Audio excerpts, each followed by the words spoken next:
Today, you're going to join me as I challenge myself to ditch or get rid of the word very for an entire week and find or seek creative alternatives to upgrading my vocabulary.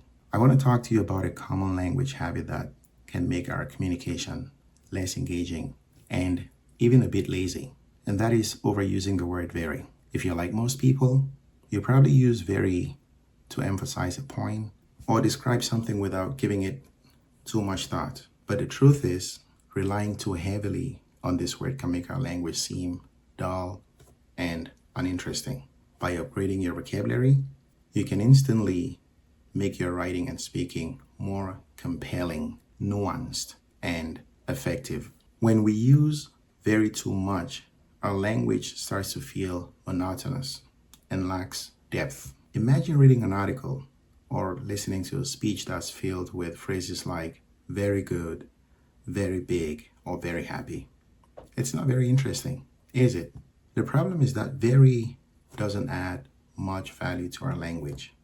It's a lazy way to describe something without taking the time to think of a more precise or evocative word. For example, instead of saying I'm very tired, we could say I'm exhausted, I'm dog tired, I'm fatigued, or I'm drained. By the time they completed a project, they were exhausted. You look completely drained. Why don't you go to bed? Instead of describing a meal as very good, we could say it's scrumptious cakes. And the synonyms for this word would be delectable, luscious, tasty, toothsome, or delicious. You see, when we use more descriptive words, we create vivid images in the minds of our listeners or readers. And that's what makes language come alive. Another problem with very is that it can make our language seem vague or imprecise. When we say something is very big, what does that mean exactly? Is it enormous, gigantic or gigantic, or colossal?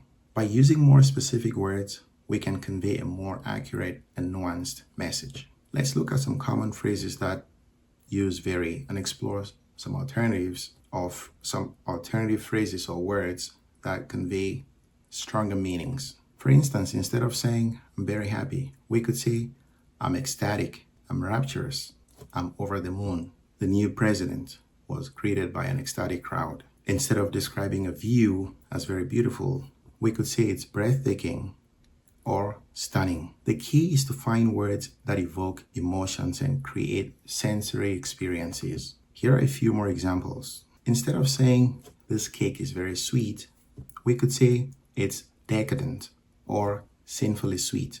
Instead of describing a movie as very good, we could say it's riveting or thought-provoking. By using more descriptive words, we can paint a more vivid picture in the minds of our audience. So how can you start expanding your vocabulary and ditching the word very? One effective strategy is to read widely and pay attention to how other writers use language. Notice how they describe people, places, and things, and try to incorporate some of those words into your own writing and speaking. Another strategy is to practice active recall, where you challenge yourself to remember the meanings of new words and use them in different contexts. For instance, you could set aside 10 minutes each day to learn new words and practice using them in sentences. You could also try to write short paragraphs or journal entries without using the word very at all. The more you practice, the more you start to develop a sense of what words to use in different situations. In conclusion, ditching the word very can have a significant impact on the way we communicate.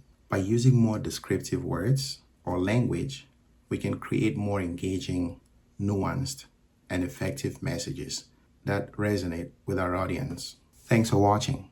I'd love to hear from you in the comments below. What are some of your favorite alternatives to the word very? Let me know. And don't forget to check out my next video on advanced vocabulary tips to take your language skills to the next level.